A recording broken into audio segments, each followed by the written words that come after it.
Yeah, so quickly going back there to the visual immersion in this particular Second Life voice tutorial. There was much more of the real world than the virtual world. The Second Life window was a small part of a screen which was displaying other things, and the screen was a small part of the room that I was in. So it was a very small window into the world, which certainly did not allow for the kind of immersion that I was getting through the use of the headphones. And touch was the other sort of sense I was thinking about.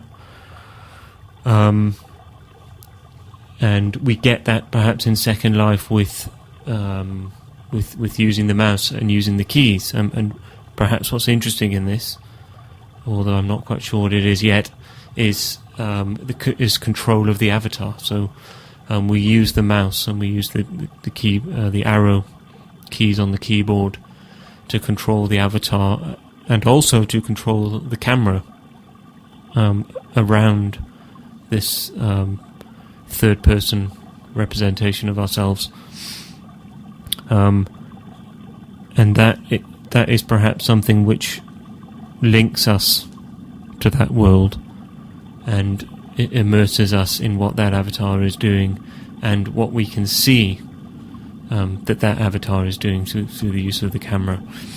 So if we talk about that now in terms of the voice tutorial on Thursday, because speaking doesn't require any interaction on my part with the machine in front of me, with the mouse pad on the MacBook or the arrow buttons, I probably spent most of the tutorial gesticulating wildly above the laptop screen.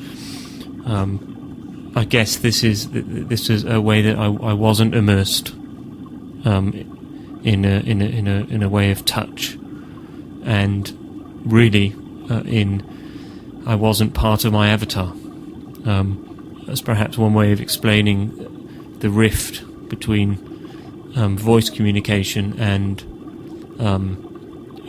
the instant message communication in the previous Second Life tutorial session, where my fingers were constantly tapping away at the keyboard, and in that way I was in a sense controlling what my avatar said.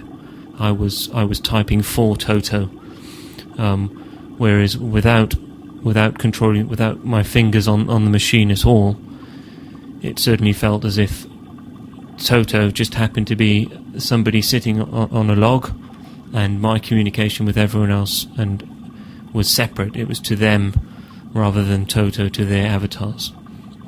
And perhaps touch is a big part of that. Without touch, I'm separated from my avatar.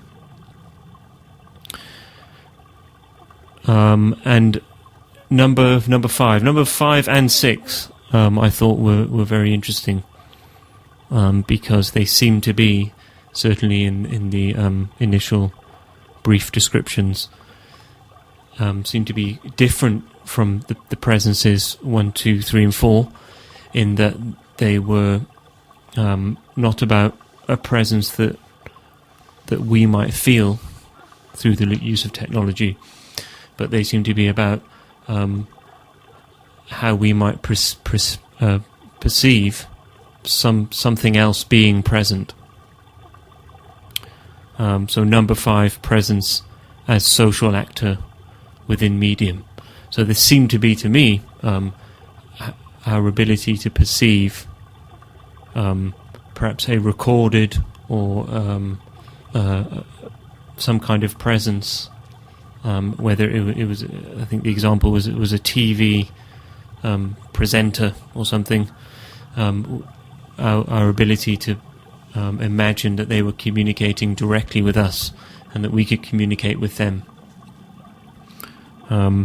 So that seemed to be Well, actually, perhaps that is. Perhaps part of that is, if the example is a TV presenter talking to me over the TV about, I don't know, some kind of reality TV show, I might perceive that he's able to communicate with me, but similarly, I'm able to communicate to him. So we could view that as a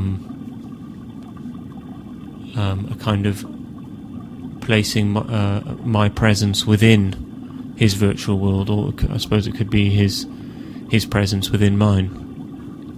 Certainly, it seemed a bit different from 1, 2, 3, and 4.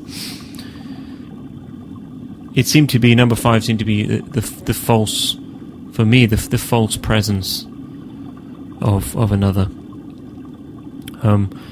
Number 6 perhaps had more prevalence to our experiences of Second Life and voice in Second Life in week 10, and number 6's presence as a medium, as social actor. And it seemed to be, the examples seem to indicate how we would consider a machine, a blatant machine, something without human characteristics at all, to be something that we can communicate to in the way that we might communicate to another human. So I think my example in the tutorial was Windows Vista. We might shout at Windows Vista for constantly asking for permission to do something, and in that way we're treating it as something that would respond to that kind of communication. And that example was interesting because I felt like it was an example where we would shout at the resultant software, in this case the operating system, Windows Vista, and not at the programmers, who were probably the people responsible for making the program in that way. And that seemed to parallel the Second Life avatar, in that we communicate and we think about avatars as entities themselves.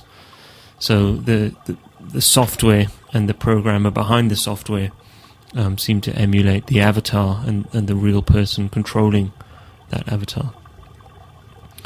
There was also another interesting example in this one about, I think it was the quality of the TV, and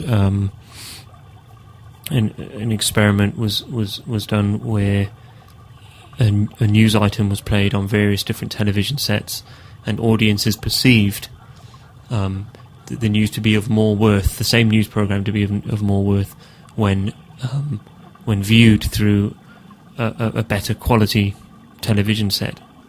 And for me personally, this seemed to have a crossover with the Second Life experience, and that was the fact that I was using a Mac, whereas usually day to day I'm a PC user, and I was thinking about how